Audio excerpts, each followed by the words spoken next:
주의 사자가 그에게 나타나 향단 우편에 선지라. 사가랴가 보고 놀라며 무서워하니 천사가 그에게 이르되 사가랴여 무서워하지 말라. 너의 간구함이 들린지라. 내 아내 엘리사벳이 내게 아들을 낳아 주리니 그 이름을 요한이라 하라. 너도 기뻐하고 즐거워할 것이요 많은 사람도 그의 태어남을 기뻐하리니 이는 그가 주 앞에서 큰 자가 되며 포도주나 독한 술을 마시지 아니하며 모태로부터 성령의 충만함을 받아 이스라엘 자손을 주 곧 그들의 하나님께로 많이 돌아오게 하겠음이라. 그가 또 엘리야의 심령과 능력으로 주 앞에 먼저 와서 아버지의 마음을 자식에게 거스르는 자를 의인의 슬기에 돌아오게 하고 주를 위하여 세운 백성을 준비하리라. 사가랴가 천사에게 이르되 내가 이것을 어떻게 알리요 내가 늙고 아내도 나이가 많으니이다. 천사가 대답하여 이르되 나는 하나님 앞에 서 있는 가브리엘이라. 이 좋은 소식을 전하여 내게 말하라고 보내심을 받았노라. 보라, 이 일이 되는 날까지 내가 말 못하는 자가 되어 능히 말을 못하리니 이는 내가 내 말을 믿지 아니함이거니와 때가 이르면 내 말이 이루어지리라 하더라. 백성들이 사가랴를 기다리며 그가 성전 안에서 지치함을 이상히 여기더라. 그가 나와서 그들에게 말을 못하니 백성들이 그가 성전 안에서 환상을 본 줄 알았더라. 그가 몸짓으로 뜻을 표시하며 그냥 말 못하는 대로 있더니 그 직무의 날이 다 되매 집으로 돌아가니라. 이후에 그의 아내 엘리사벳이 잉태하고 5달 동안 숨어 있으며 이르되 함께 있습니다. 주께서 나를 돌보시는 날에 사람들 앞에서 내 부끄러움을 얻게 하시려고 이렇게 행하심이라 하더라. 아멘. 요즘에는 배달 서비스가 너무 잘 되어 있는 것 같습니다. 그래서 그런지 웬만한 물건, 웬만한 음식들은 전화 한 통 아니면 몇 번 스마트폰을 두드리기만 하면 집 앞으로 배달이 됩니다. 또 요즘에는 얼마나 친절해졌는지 모르겠습니다. 주문하고 나면 도착 시간까지 알려줍니다. 고객님이 주문하신 음식은 약 50분 내에 도착할 예정입니다. 시간까지도 친절하게 잘 알려줍니다. 그런데 이렇게 친절하게 많이 바뀌었기는 했지만 그럼에도 또 늦어지는 경우가 왕왕 있습니다. 택배로 물건을 주문했는데 하루 이틀 기다려도 물건이 오질 않습니다. 분명히 도착할 날짜 지났는데 오늘 주문하면 내일이나 모레 도착하는 거 알고 있는데 이틀, 3일이 지나도 도착하지 않습니다. 처음에는 연말이고 또 연초고 택배 물량 많아서 요즘 택배 기사님들 힘드시니까 좀 기다려봐야지 라고 생각을 합니다. 그런데 그 시간도 지나도 도착하지 않으면 하루 이틀 더 지나면 자꾸 궁금해집니다. 생각이 듭니다. 마음이 쓰입니다. 경비실에 맡겨놓고 그냥 간 거 아닌가? 집 앞에 갖다 놓고 갔는데 누가 가져간 건 아닌가? 배송 누락된 거 아닐까? 내가 주소를 잘못 넣었나? 라고 하면서 주문서를 다시 확인하게 됩니다. 특별히 빨리 오기를 기다리는 소중한 물건이면 더 조바심이 납니다. 언제 도착할까? 계속 배송 정보까지도 확인하게 됩니다. 어디 집화장에 모였구나. 배송이 시작됐구나. 이제 내일 오후쯤에는 도착하겠구나. 또 조급한 마음에 때로는 배송 기사분한테 전화도 합니다. 내일 몇 시쯤 도착하세요?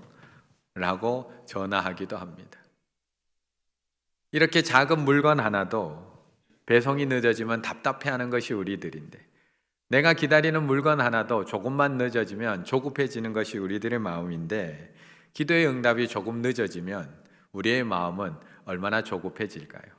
내가 기다리는 그 기도의 응답이 조금 늦어지면 우리의 마음은 얼마나 답답해질까요? 베이직교회를 섬기는 조정민 목사님이 쓴 책에 보면 이렇게 늦어질 때, 기도의 응답이 늦어질 때 이렇게 기도하라고 우리에게 가르쳐 줍니다. 매일 기도라는 책에 보면 365가지의 기도를 매일매일 할 수 있도록 우리에게 안내해 주는 기도 책인데요. 253번째 기도, 하나님의 기도가 늦어질 때 이렇게 기도하라고 가르쳐 줍니다. 아무리 기도해도 응답이 없는 것 같아 낙심될 때가 많습니다. 그러나 응답의 때는 하나님께 속한 것이니 오래 기다리는 인내를 주시옵소서. 하나님은 우리가 구하는 것보다 더 큰 것을 주시기 원하는 분임을 신뢰합니다 라고 기도하라고 우리에게 가르쳐주고 있습니다. 우리에게 기도의 응답이 늦어지면 사실 조금 낙심되기는 하지만 사실 우리도 알고 있습니다. 응답의 때는 내가 결정하는 것이 아니라 하나님께 속해 있다는 것을 우리는 잘 알고 있습니다. 그리고 오래 기다릴 수 있도록 우리도 인내심을 달라고 우리는 2022년을 시작하면서 또 한 번 하나님 앞에 기도하고 있습니다. 하지만 이렇게 기도하면서도 사실 궁금하긴 합니다. 내 기도 듣긴 들으셨을까? 내 기도 하나님께서는 듣긴 들으셨을까? 매번 똑같은 기도하고 있는데 작년에도 이 기도했는데 올해 또 이 기도해도 되는 걸까? 이제는 내가 기도 제목을 바꿔야 되는 건 아닌가? 하나님께서 내 기도 들으셨는가? 인내심을 가지려고 기도는 하지만 이런 궁금증 생기게 됩니다. 13절의 말씀 함께 읽어보겠습니다. 13절입니다. 천사가 그에게 이르되 사가랴여 무서워하지 말라. 너희 간과함이 들린지라. 내 아내 엘리사벳이 내게 아들을 낳아 주리니 그 이름을 요한이라 하라. 아멘. 사실 우리 하나님은 귀가 어두우신 분은 아닙니다. 얼마나 귀가 민감한 분인지 모릅니다. 우리가 소리를 높여서 기도해야지만 들으실 수 있는 분이 아닙니다. 우리가 두 손을 모으고 무릎을 꿇고 간절히 기도해야만 들으시는 분도 아닙니다. 하나님께서는 우리의 작은 신음, 우리의 대화, 우리의 말 한마디조차도 다 듣고 계시는 분입니다. 출애굽기 2장에 보면 이스라엘 백성들이 애굽에서 400년 동안 종살이 하다가 너무 힘들어서 하나님 앞에 탄식합니다. 그 고된 노동으로 말미암아 부르짖는 소리가 하나님 앞에 상달이 됩니다. 하나님 앞에 너무 힘들어서, 고통이 너무 힘들어서 하나님 앞에 부르짖었는데 그것 또한 하나님께서 듣고 계신다는 겁니다. 뿐만 아닙니다. 하나님께서는 우리의 원망의 목소리, 우리가 불평하는 소리도 하나님은 다 듣고 계십니다. 출애굽기 16장에 보면 광야를 지나가던 이스라엘 백성들이 모세에게 불평하고 원망합니다. 그러자 하나님 앞에서 이렇게 얘기합니다. 여호와께서 자기를 향하여 너희가 원망하는 그 말을 들으셨음이라. 하나님은 우리가 한 해 동안 불평했던 것, 원망했던 것까지도 다 듣고 계셨습니다. 이런 소리까지도 다 들으시는 하나님께서 우리의 기도를 못 들으셨을까요? 고통의 소리, 탄식의 소리, 원망의 소리, 불평의 소리, 내가 무심코 내뱉었던 그 한마디까지도 다 듣고 계신 하나님께서 하물며 사가랴와 엘리사벳의 그 간절한 기도 못 들으셨을까요? 2021년 작년 한 해 하나님께서 우리의 기도를 안 들어주신 것, 우리가 그렇게 하나님 앞에 1년 내내 기도했는데도 안 들어주신 것에 대해서 사실 자신 있게 따질 수가 없습니다. 왜냐하면 한 해 동안 나도 안 한 게 너무 많거든요. 작년 한 해 동안 내가 말씀대로 살지 못한 게 훨씬 더 많거든요. 작년 한 해 연초에 하나님 앞에서 결단하고 약속했던 거 못 지킨 게 훨씬 더 많거든요. 하나님 앞에 흠없이 정말 하나님의 말씀대로 살아가고 싶었는데 정말 흠 많게 한 해를 마무리했거든요. 그래서 우리들은 사실 하나님 앞에 왜 응답 안 해주세요? 왜 응답 안 해주세요? 라고 할 말이 별로 없습니다. 그런데 오늘 본문에 나오는 이 두 사람, 사가랴 엘리사벳은 아니잖아요. 6절에 그들의 삶이 어땠는지를 우리에게 정확하게 보여줍니다. 이 두 사람이 하나님 앞에 의인이니 주의 모든 계명과 규례대로 흠이 없이 행하더라. 우리 기도 안 들어주신 것은 충분히 이해하고 따질 수가 없는데 이 두 사람의 간구는 들어주셨어야죠. 거기다가 다른 것을 구하는 것도 아니잖아요. 자신들의 욕심을 따라 돈을 더 달라고 구하는 것도 아니고 자신들의 욕심에 따라 권력을 더 달라고 구하는 것도 아닙니다. 당시에는 자녀가 없는 것이 얼마나 수치스러운 일인지 모릅니다. 얼마나 부끄러운 일인지 모릅니다. 심지어는 저주받았다는 이야기를 듣는 게 자식 없는 집의 사정입니다. 그런데 제사장의 집입니다. 그런데 자식이 없어요. 저 집 저주받은 거 아니야?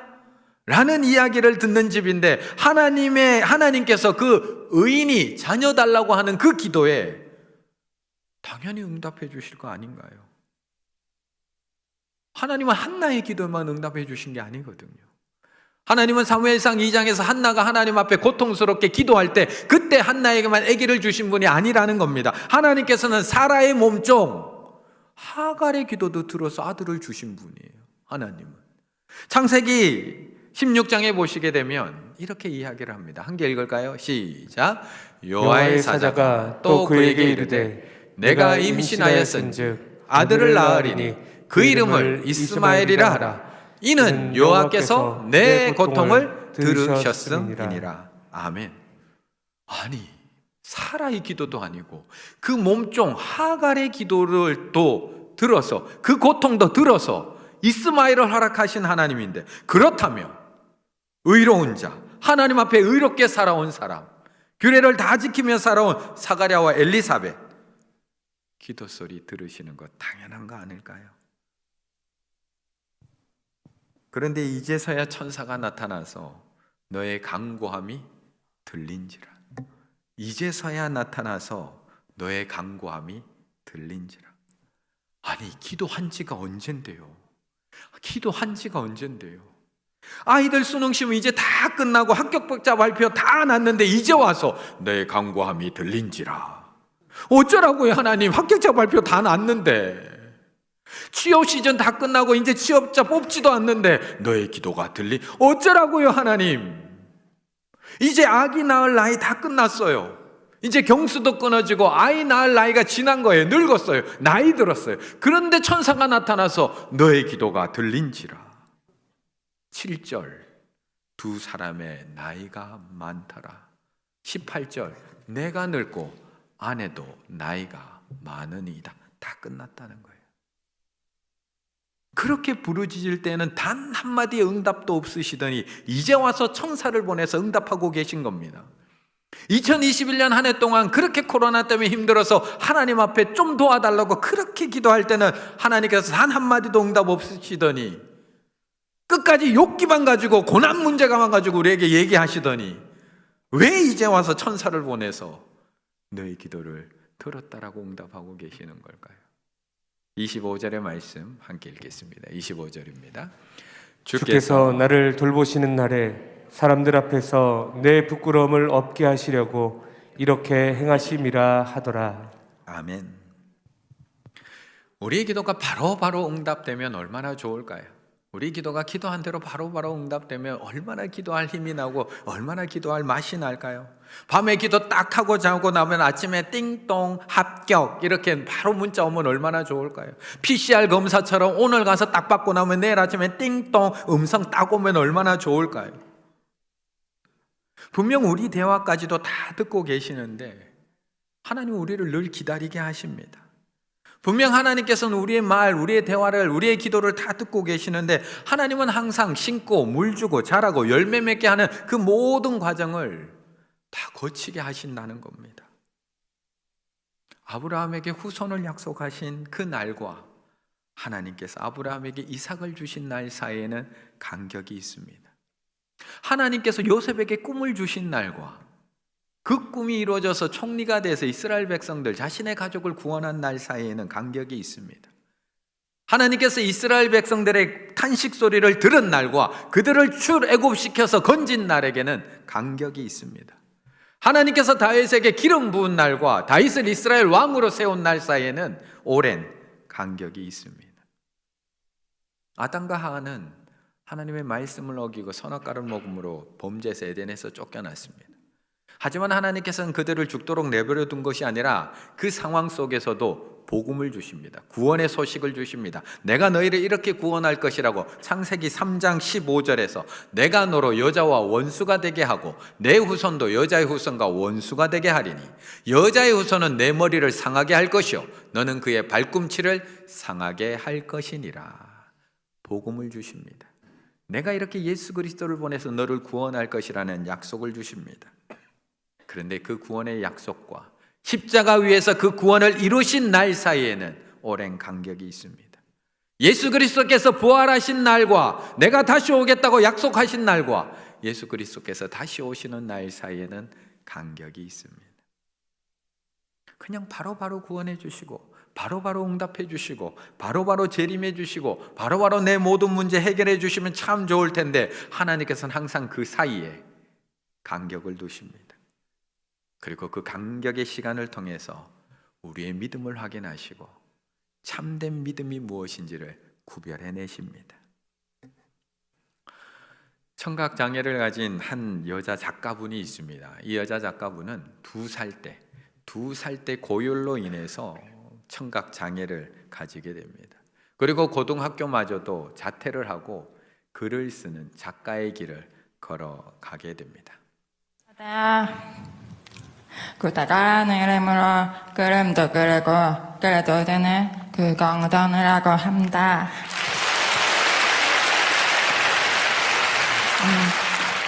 우주뿐 안에 하나님을 해야갈 때는 너무 답답해. 어떻게 이야기할까? 하나님의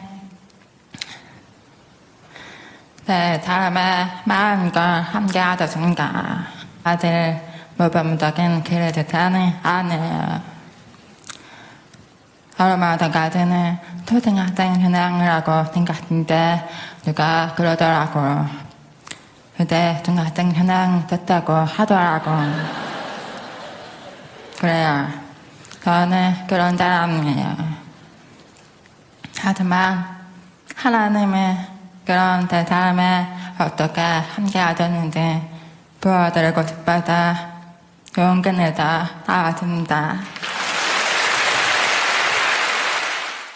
구작가라는 이름으로 활동하고 있는 이 여자 작가분은 여러 책을 냈습니다. 그런데 그 책 앞에는 항상 하얀 토끼, 귀가 큰 하얀 토끼가 그려져 있습니다.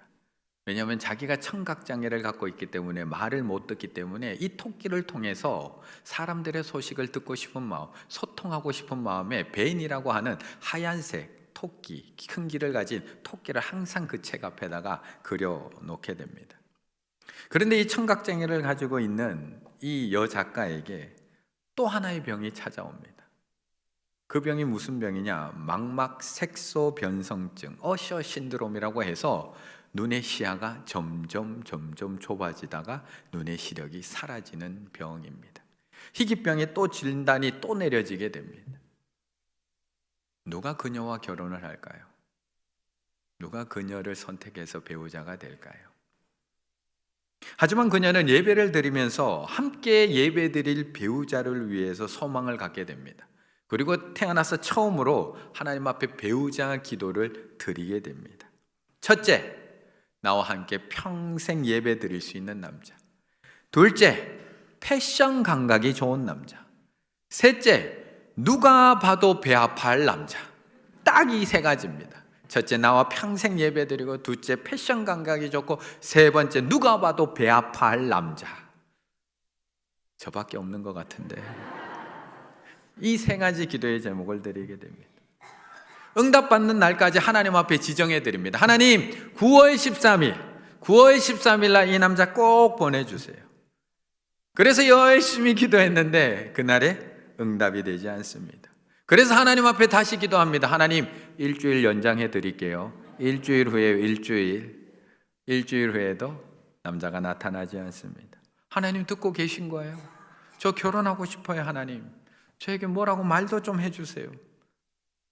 그래도 응답이 없어서 화가 나서 교회를 2주 동안 결석을 합니다.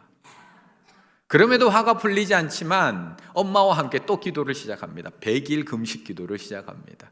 저녁만 100일 동안 금식하면서 하나님 앞에 배우자를 달라고 엄마하고 같이 합심해서 하나님 앞에 기도를 합니다. 드디어 12월 31일 송구 영신 예배 딱 100일이 되는 날 나타났을까요? 우리 성도님들이 기대하는 대로 안 나타났습니다. 1년, 2년, 3년, 4년 아무리 기도를 해도 나타나질 않습니다. 장애를 갖고 있다 보니까 안 그래도 자존감이 났는데 4년을 기도해도 안 나타나니까 여자로서의 자존감이 무너질 대로 무너지게 됩니다. 하나님께서는 그녀가 기도한 대로 그렇게 하나님 앞에 지쳐서 기도하는 어느 날 하나님께서는 그녀가 기도한 대로 키가 크고 패션 감각 좋고 좋은 직장 다니고 얼굴 잘생기고 누가 봐도 배 아플 만한 그런 남자를 보내주신 것이 아니라 아까 본 그녀의 그 발음, 들리지 않아서 발음도 제대로 되지 않는 그 발음을 알아들을 수 있는 남자, 어두운 곳에서도 그녀의 손을 잡아줄 수 있는 남자, 듣지 못하는 그녀를 위해서 목사님의 설교를 옆에서 노트에다 적어줄 수 있는 남자, 그녀의 소외감까지도 다 알아주는 남자를 만나게 하십니다. 그리고 2019년 2월에 그녀는 결혼하게 됩니다. 이 긴 결혼의 과정, 이 재미있는 과정을 써내려간 책이 하나님 듣고 계시죠? 하나님 듣고 계시죠? 라는 책입니다. 그 책에서 그녀가 이렇게 기도하다가 그녀의 기도가 이런 고백으로 바뀌게 됩니다. 하나님은 이미 오래전부터 내게 가장 좋은 선물을 준비하셨을 거예요. 그런데 내가 그 선물을 받고 하나님 이게 뭐예요? 하나님 미워 할 수도 있잖아요. 그러니까 시간이 필요했던 거였어요. 내가 감사하며 눈물로 그 선물을 기쁘게 받을 수 있도록 준비시킬 시간 말이에요. 내가 감사함으로 눈물로 그 선물을 기쁘게 받을 수 있도록 나를 준비하는 시간이 필요했던 거예요. 라는 고백으로 바뀌게 됩니다. 기도와 응답 사이에는 간격이 있습니다. 하나님께서 들으신 날과 돌보신 날 사이에는 준비의 시간이 있습니다. 그런데 이 준비는 하나님의 준비의 시간이 아니라 우리의 준비의 시간입니다. 하나님께서 주실 선물이 없어서 그것을 준비하는 시간이 아니라 우리가 그것을 선물인 줄 알고 받을 준비를 하는 시간, 오직 하나님의 은혜로 나에게 주어진 소중한 선물인 줄을 알고 감사하며 기쁘게 받을 마음의 준비가 되어야 되는 시간, 그 시간이 필요했다는 것입니다. 20절의 말씀을 함께 읽어보겠습니다. 20절입니다. 보라, 이 일이 되는 날까지 내가 말 못하는 자가 되어 능히 말을 못하리니 이는 내가 내 말을 믿지 아니하니머구냐. 때가 이르면 내 말이 이루어지리라 하더라. 아멘. 우리 주변에는 하나님을 믿지 않아서 기도하지 않는 사람들이 참 많이 있습니다. 하나님을 믿지 않기 때문에 굳이 하나님 앞에 기도할 필요가 없습니다. 내 능력으로 내 힘으로 이 세상 살아가야 되고 다 모든 것을 해내야 합니다. 그런데 반대로 기도는 하는데 하나님을 믿지 않는 사람도 많이 있습니다. 기도는 하는데 하나님을 믿지 않는 사람. 우리 아들의 취업을 위해서 그렇게 열심히 기도합니다. 그런데 아들을 볼 때마다 저래 가지고 어디를 들어갈까 싶습니다. 우리 딸을 위해서, 딸의 시집을 위해서 그렇게 열심히 기도합니다. 그런데 딸을 볼 때마다 저거 누가 데려갈까 걱정이 됩니다. 우리 부모님의 건강을 회복을 위해서 그렇게 열심히 우리는 기도합니다. 그런데 이제 우리 부모님 일어날 것 같지는 않습니다. 기도는 하는데 믿지 않고 살아가는 사람도 참 많이 있습니다. 자식을 달라고 그렇게 간절하게 오랜 시간을 기도했습니다. 그런데 하나님의 말씀이 임하면 믿어지지 않습니다. 그래서 사가랴가 이렇게 대답을 합니다. 18절, 사가랴가 천사에게 이르되 내가 이것을 어떻게 알리오? 내가 늙고 아내도 나이가 많으니이다. 내가 이것을 어떻게 알리오? 어떻게? 카타티, 무엇으로 인해서? 근거가 무엇이길래? 내가 도대체 어떻게 이것을 믿습니까? 무엇을 근거로 해서 내가 이것을 믿을 수가 있습니까? 도대체 무엇을 근거로, 무엇으로 인해서 내가 이걸 믿어야 합니까? 천사에게 대묻고 있는 겁니다. 지금 하나님이 준비되지 않으신 걸까요? 사가랴가 준비되어 있지 못한 걸까요? 지금까지 하나님께서 주실 준비가 안 되어서 안 주셨던 걸까요? 아니면 사가랴가 받을 준비가 안 되어서 못 받고 있었던 걸까요? 그래서 기도는 했지만 믿지 못하는 사가랴에게 하나님께서는 표징을 주십니다. 표징. 믿지 못하는 아브라함에게는 쪼갠 고기 사이를 지나가시면서 언약의 표징을 주셨던 것처럼 사가랴에게는 말을 못하게 하심으로 말미암아 믿을 수 있는 표징을 주십니다. 너 이제 말 못해.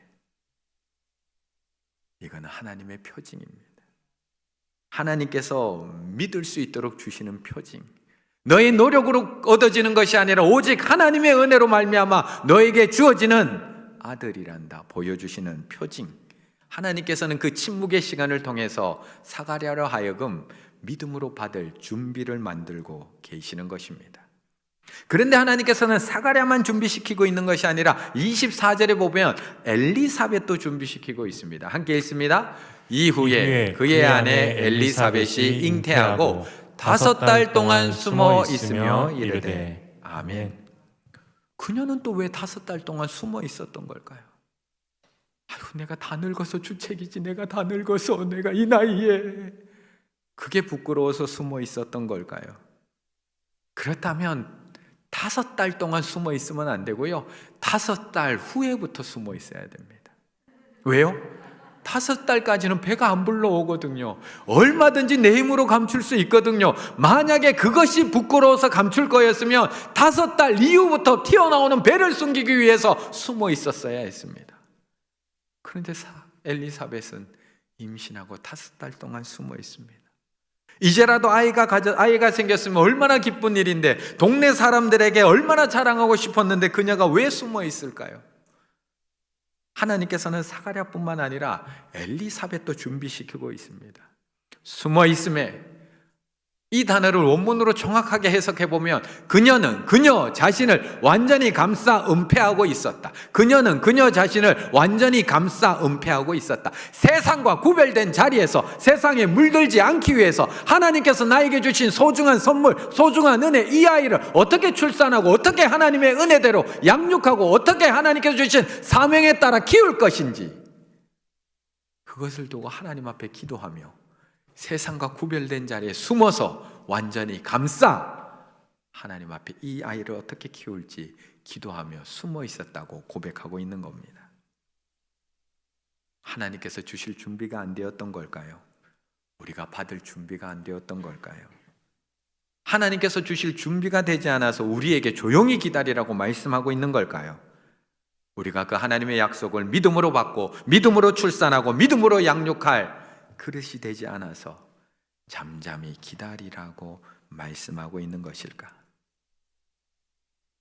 하나님은 아브라함을 믿음의 조상으로 세우기 위해서 25년을 가만히 기다리십니다.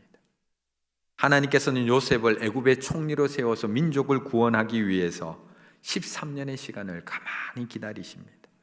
하나님께서는 모세를 이스라엘을 출애굽시킬 지도자로 세우기 위해서 40년의 시간을 가만히 기다리십니다. 오늘 사가랴와 엘리사벳이 세례 요한을 믿음으로 잉태하고 믿음으로 출산하고 믿음으로 양육하도록 또 가만히 기다리고 계신 겁니다. 우리는 하나님의 기다림, 하나님의 가만히 계심을 답답해하지만 하나님의 가만히 계심이 우리에게 얼마나 큰 은혜인지 모릅니다. 우리는 하나님의 응답 없음이 너무 답답하다고 불평하지만 하나님의 대답 없음은 우리가 준비되길 기다리고 계시는 하나님의 사랑의 인내라는 것을 말씀하고 있는 것입니다. 가만히 계심의 은혜, 가만히 계심의 은혜.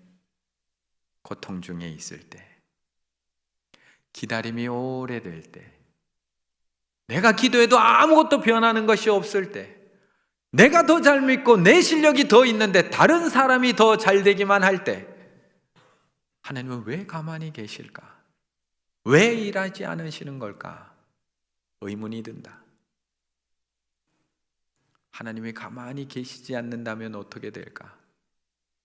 내가 죄를 지을 때마다 하나님이 가만히 계시지 않는다면, 내 의로 누군가를 판단하고 미워할 때 하나님이 가만히 계시지 않는다면, 어리석은 우리가 생선이 아니라고 뱀을 달라고 구할 때 하나님께서 가만히 계시지 않고 줘버리셨다면,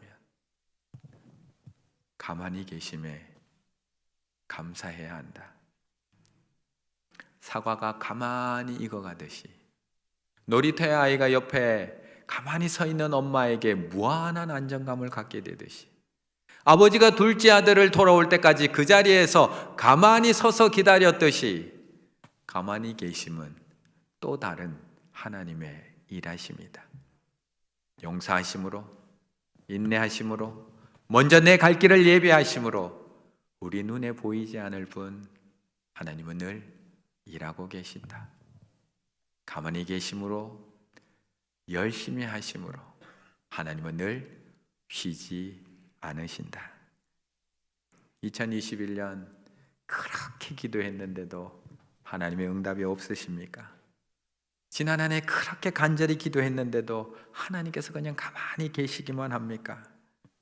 그런데 하나님은 오늘도 그 가만히 계심으로 일하고 계신 줄 믿습니다. 하나님은 오늘도 그 가만히 계심으로 우리를 기다려주고 계신 줄로 믿습니다. 우리가 그 하나님의 약속을 받을 만한 그릇이 될 때까지, 우리가 그 하나님의 무한한 은혜를 받아낼 만한 깨끗한 믿음의 그릇이 될 때까지, 우리가 그 하나님께서 주시는 은혜를 잉태하고 출산하고 양육하고 키워낼 수 있는 그 능력을 가지고 있을 때까지 우리를 기다리고 계시는 줄 믿습니다. 그렇다면 우리도 기다려야 합니다. 나의 기도를 못 들으신 것이 아니라 나의 기도를 듣고도 내가 받을 준비가 안 되어 있는 나에게 기다려주신 그 하나님의 날을 우리도 기다려야 합니다. 하나님의 선물이 선물인 줄 모르고 날마다 불평하던 내가 아니라 이제 하나님께 주신 은혜가 은혜인 줄 알고 감사와 찬양으로 그걸 받아낼 수 있는 그 그릇이 될 때까지 우리는 기다려야 하는 것입니다. 2022년 새해 하나님 앞에 기도하실 때 하나님 듣고 계신가요? 하나님 왜 올해도 가만히 계신 건가요? 라고 묻는 것이 아니라 하나님께서 은혜를 마음껏 주시길, 하나님께서 은혜를 마음껏 부어주셔도 그것을 담아낼 만한 그릇이 되기까지 하나님 앞에 나를 기다림으로 내어드리고 나의 그릇이 하나님의 은혜를 담아낼 수 있는 그런 그릇으로 만들어 가시는 우리 충일의 가족들 다 되시기를 간절히 바라겠습니다.